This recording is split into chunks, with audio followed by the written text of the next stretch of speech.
ये कोई राजनीतिक रैली नहीं है, ये कोई शक्ति प्रदर्शन नहीं है, ये संविधान को और लोकतंत्र को बचाने का एक संकल्प लेने के लिए हम यहां पे इकट्ठे हुए हैं आज।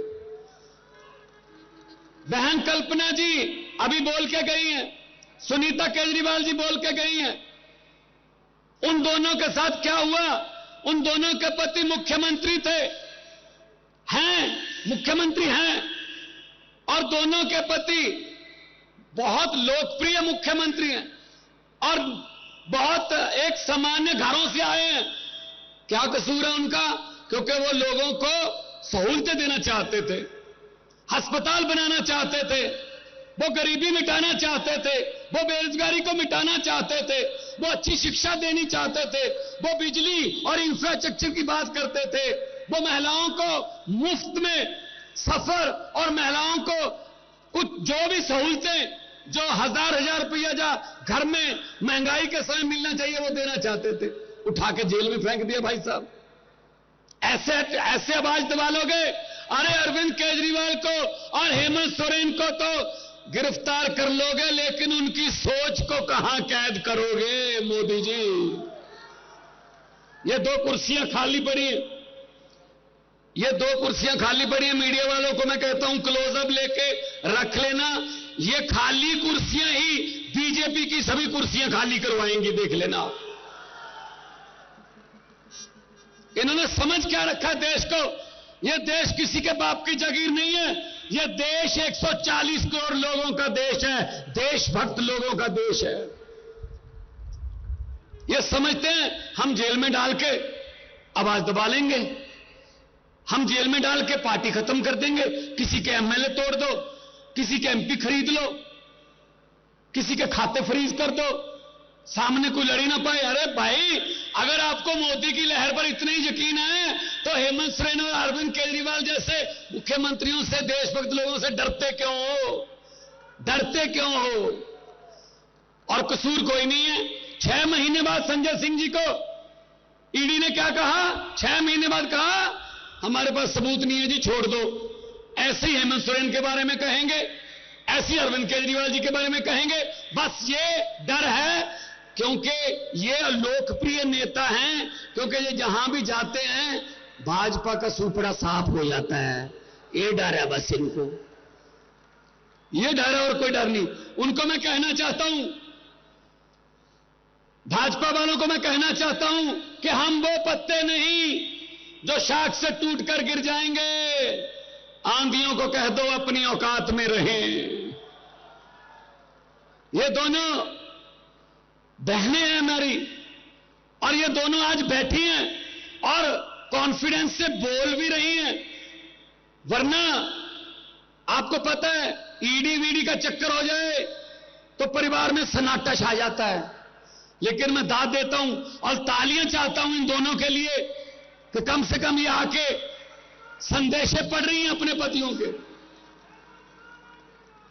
31 मार्च को हमने रामलीला ग्राउंड में सारे इंडिया गठबंधन को बुलाया, उसी के डर से कांप गए भाई साहब। अभी कल हुआ है मतदान, मुझे पता चला है कल वाले मतदान से हिल गए, क्योंकि कल 102 सीटों पर मतदान हुआ है, उसमें से 80 से 90 सीटें इंडिया गठबंधन को आ रही हैं, 80 में से 90। इसीलिए हिल गए हैं ये। तो हम तो जेल से डरने वाले लोग नहीं हैं, हमारी तो पार्टी आंदोलन से निकली थी। हेमंत सोरेन जी के साथ मेरी अक्सर बात होती रहती थी। हमारे यहां पचवाड़ा में एक कोयले की माइन है, हमारी पंजाब की है, उसके संबंध में दोनों मुख्यमंत्रियों की बात होती रहती थी। वो यही बात करते थे हर वक्त कि भगवान जी झारखंड में भी बहुत कुछ है, जैसा कि उन्होंने चिट्ठी में लिखा, झारखंड गरीब नहीं है, यहां के जो गरीब थे उनको गरीब रखा गया है, जल जंगल जमीन का पैसा का कानून लागू नहीं किया।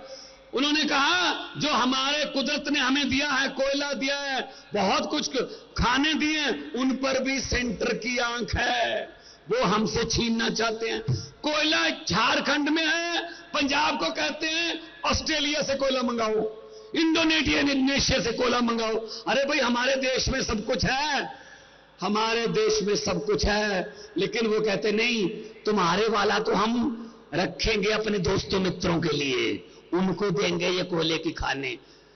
तो ये आज जो आपका यहां इतनी भारी संख्या में आना कि दुनिया का कोई भी कैमरा इस सारी रैली को एक ही क्लोजअप में, एक ही जूम में कैद नहीं कर सकता।